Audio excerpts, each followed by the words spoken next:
trajetória do líder revolucionário Luiz Carlos Prestes marcou a história do Brasil. Eu converso hoje com a professora e historiadora Anita Leocádia Prestes. O Palavra Aberta já está no ar. Professora Anita, a senhora teve uma infância diferente. A primeira fase da sua infância foi uma infância feliz, com toda aquela história que aprendeu a conviver e a sua família mostrou toda a relação de amor que existia entre os seus pais e a história que eles viveram. Como foi conviver com isso? Foi uma infância sofrida? Não, eu não posso dizer que tenha sido uma infância propriamente sofrida, né? Sem dúvida, a minha infância, né, como as pessoas mais ou menos conhecem, tanto pelo livro Olga, do Fernando Moraes, como pelo filme, né, Olga, eu até 1 ano e 2 meses estive na prisão junto com a minha mãe, né, onde eu nasci. Dessa fase eu não me lembro em absoluto, né? E a partir daí eu fui viver com a minha avó paterna, né, Leocádia Prestes, e a minha tia, a irmã mais moça do meu pai. Primeiro na França, que eu também não tenho nenhuma lembrança, e depois no México, a partir dos 2 anos no México. Então, nesse período, evidentemente que havia na minha família, que no caso era a minha avó e a minha tia, né, uma preocupação permanente com a situação do meu pai preso, a minha mãe na Alemanha, que depois de algum período não se tinha nem mais notícias, depois que começou a guerra, né, em 1939, era muito difícil obter notícias dela, e ainda tinha minhas outras 3 tias em Moscou, que também tinha guerra. Então havia um clima de muita preocupação, de espera de cartas, de espera de notícias, isso por um lado. Mas por outro lado também eu tive assim, uma solidariedade enorme, além do carinho da família, da minha avó, da minha tia, né, tinha um apoio muito grande de companheiros e amigos. O México, essa tia foi uma segunda mãe? Foi a minha mãe na prática, né, foi ela. Que me criou a vida toda, né, e conviveu comigo até ela morrer há uns 5 anos atrás. E depois, quando tinha 8 anos para 9, foi que conheceu seu pai. Daí como é que foi? Eu já tinha 8 para 9 anos quando houve a anistia no Brasil, né, em 1945. Meu pai, junto com os demais prisioneiros políticos da época, saíram para a vida livre, né, enfim, saíram da prisão. E aí eu com a minha tia, minha avó já tinha falecido em 43, né, nós viemos para o Brasil. Foi a ocasião em que eu pude conhecer meu pai e conviver com ele. Que aí foi um período de legalidade do Partido Comunista, quando ele é eleito senador, né. Então passamos a morar com ele, enfim, a conviver nesse período da legalidade do Partido Comunista. Depois vem a ilegalidade, clandestinidade, aí ele vai novamente para a clandestinidade, novamente separação. Mas sempre nos correspondemos, né? Mesmo nos momentos mais difíceis, sempre se organizava uma forma de Sim, uma forma de se comunicar por carta. Sempre houve uma correspondência bastante intensa, né? E essas cartas, as cartas que a tua mãe escrevia lá da Alemanha, até hoje tem essas cartas? Tem, essas cartas, a minha tia, essa tia que faleceu agora, assim, a Lígia, né, há 5 anos atrás, ela conseguiu preservar essas cartas. E então elas foram publicadas há uns 10, 11 anos atrás, nós conseguimos publicar sob o título do livro Anos Tormentosos, não sei se você ouviu falar, que é a correspondência que se conseguiu preservar, né, do meu pai durante os anos da prisão, a correspondência da prisão, tanto ativa quanto passiva. E essa correspondência, são mais ou menos 900 cartas divididas em 3 volumes, publicado pela editora da Paz e Terra. É tudo isso? Eu achei até que muitas cartas na época nem chegavam, né? Algumas não chegavam, muitas se perderam, mas foram 9 anos de prisão, em que sempre que era possível, quer dizer, ele se correspondia ativamente com a mãe, que estava no México, né? Com as irmãs, em certa medida, e com a minha mãe, menos, né? Porque era mais difícil corresponder com ela presa na Gestapo, depois em campo de concentração. Mas mesmo assim, tem uma correspondência com ela e com alguns outros amigos e parentes que escreviam, ele respondia. Quer dizer, o que se preservou deu mais ou menos assim, 900 cartas, né, que estão publicadas nesse livro Anos Tormentosos. Que é interessante porque mostra, né, o tipo de pessoa que ele era. Porque nessas cartas não podia tratar de política, nem de marxismo, nem de comunismo, nada disso. Mas mostra as preocupações dele, o que ele lia, né, os comentários que ele fazia, bastante interessante. Ele era um apaixonado também por poesia? Ele gostava muito de literatura, de poesia em especial, mas se interessava por ciência, por medicina, enfim. Nas cartas revela bastante Mostra isso. Mesmo quem ele era, quem deixou passar. Sem falar que ele aproveitou esse período da prisão para estudar. A minha avó e a minha tia mandavam livros para ele, dele, né? Então, quando a polícia deixava, às vezes a polícia recolhia todos os livros. Ele estudou, por exemplo, a obra completa de Diderot, de Hegel, enfim, dos filósofos franceses, alemães. Marx não podia entrar, né? Mas ele estudava os grandes escritores, filósofos, né, da humanidade. Ele aproveitou para ler muito nesse período, anotava, estudava. Enfim, ele tinha uma vida muito disciplinada na prisão. E como foi a tua adolescência? O que tu estudou? Como é a tua primeira formação? Eu me alfabetizei em espanhol primeiro, no México. Eu estava no México, nos primeiros 2 anos. Aí, quando nós viemos em 45 para o Brasil, né, rapidamente eu passei para o português, né, terminei a escola primária numa escola pública no Rio de Janeiro, né, e depois comecei o ginásio. Mas era uma época em que havia o governo Dutra, né, que o anticomunismo era muito violento, era a época da Guerra Fria, né, a repressão contra os comunistas se intensificava, foi uma época que diversos comunistas morreram, foram assassinados, né, e havia inclusive assim, cartas anônimas, que na época não me falavam, eu era uma menina de 11, 12, 13 anos, né, mas a família recebia cartas anônimas com ameaças, então tanto o partido, né, comunista, como as minhas tias, a família, enfim, tinham receio de sequestro, né? Eu tinha que andar acompanhada, eu ia para a escola com 2 companheiros fortes e tal, me cuidando, isso era muito desagradável, eu já tinha 12, 13 anos, era extremamente desagradável, né? Aí o partido resolveu que era melhor, né, eu ir para a União Soviética estudar. Então eu fui já em 50, eu tinha 14 anos, né, final de 50. Eu fui com a minha tia, que me acompanhou sempre, para Moscou, e lá eu fiz toda a escola secundária. Essa mesma tia que te criou? Essa mesma, a tia Lígia, ela sempre me acompanhou a vida toda. E nós fomos então para Moscou, lá eu fiz toda a escola secundária, fiz um curso bastante bom, a escola secundária era muito boa em Moscou nessa época. E depois, em 57, só que nós voltamos, quando eu terminei a escola, e aqui no Brasil já havia um clima de abertura no governo Juscelino Kubitschek.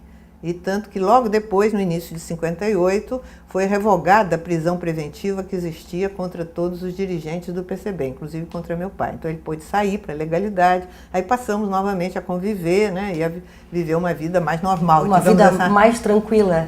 Nem tão tranquila, porque é todo aquele período que vai até 64, né, de muita manifestação, muita luta, mas enfim, pelo menos vivia-se legalmente. O próprio Partido Comunista não foi legalizado.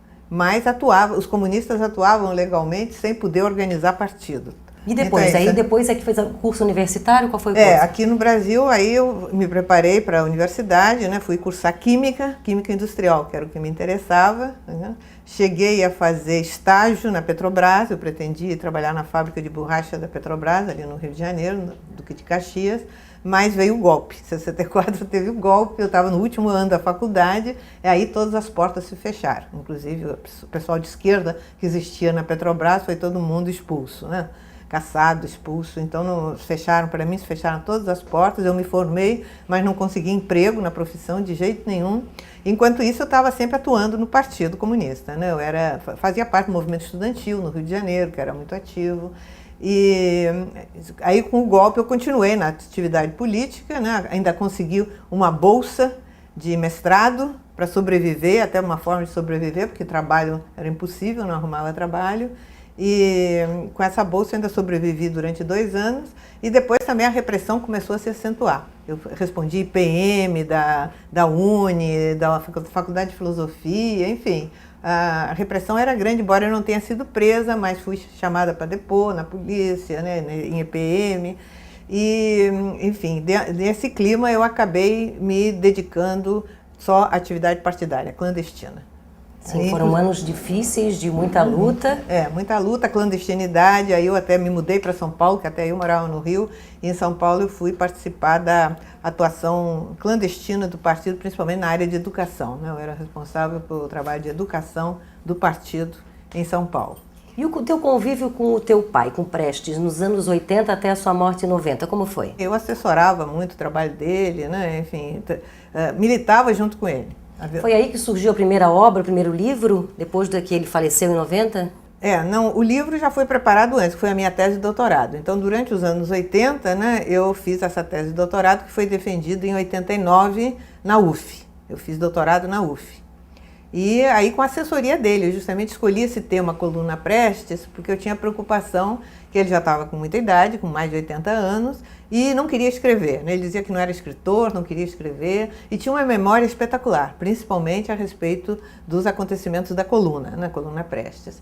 E então nós gravamos depoimento com ele, né? E eu fui elaborando a tese, sempre mostrando para ele, conversando, né? Discutindo. Então ele acompanhou todo o processo de elaboração, de fazer os mapas da coluna, tudo isso foi feito junto com ele. Eu assisti uma entrevista dele de 88 na internet, que ele estava super lúcido e conversava com muita tranquilidade. Ele ficou lúcido até o final, né? E tinha uma excelente memória, principalmente sobre os acontecimentos da coluna, que eu acho que ele era muito jovem, aquilo marcou ele profundamente, né?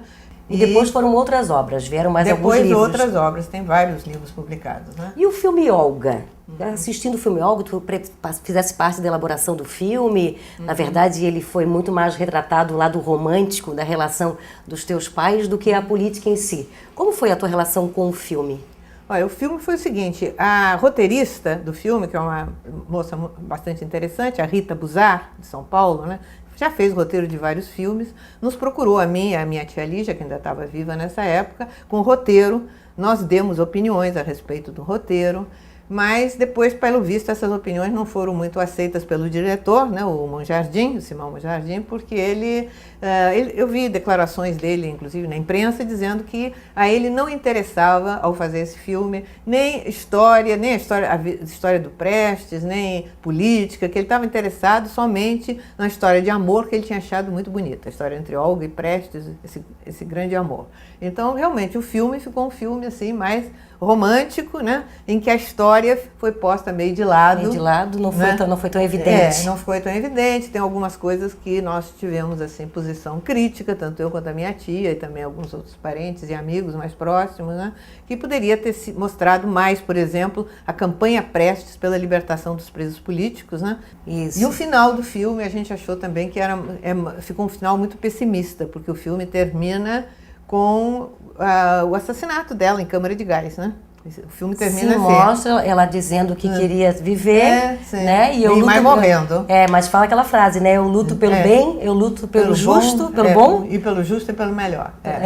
Exatamente. Mas se você ler o livro do Fernando Moraes, que o filme está baseado no livro, né? O livro termina com o comício do Pacaembu, com a vitória. Quer dizer, no filme não se mostra, né, que o fascismo foi derrotado. Não se mostra isso no filme. Sim, tem tudo mais o lado romântico ali, né? Ficou muito negativista, né? Enquanto o livro mostra a vitória, mostra, né, o comício, as manifestações, né? Mostra meu pai vivo, atuando, né? Enfim, a gente achou que... O livro é mais completo. O livro é muito mais completo, né? E agora está lançando mais um livro, né? Esse teu último livro está sendo lançado agora aqui em Florianópolis, né? O Combate por um Partido Revolucionário. O que trata esse livro? Esse livro trata, como diz aí no próprio título, do período de 1958 a 1990. Por que esse período? Porque é um período muito importante na história do PCB, Partido Comunista Brasileiro. 1958 é um momento de ruptura, em que há uma mudança na política do partido. É abandonada uma política estreita, sectária, que vinha sendo seguida aí durante os anos 50, em que, na mesma época, no mesmo período, né, em que o imperialismo atacava o governo de Getúlio Vargas, os comunistas também atacavam Getúlio Vargas. Então, uma série de erros que haviam sido cometidos, e em 58, muito provocado também pela crise, né, do movimento comunista internacional, o 20º Congresso do Partido Comunista da União Soviética, né, a denúncia do stalinismo, né, com tudo isso houve uma mudança drástica, né, aqui no PCB, em que se aprova um documento muito famoso chamado Declaração de Março de 1958, Sim. que é uma mudança nessa política. E agora eu estou tentando juntar tudo isso e escrever uma biografia dele, realmente, uma biografia política. Esse é o próximo projeto, então? Esse é o projeto que está agora começando. Então, eu imagino o orgulho que ele tinha de ti e teria ainda mais agora com toda essa obra, né? E assim como todos os brasileiros e todas as pessoas que admiram o teu trabalho e o trabalho da tua família, que é uma história de luta.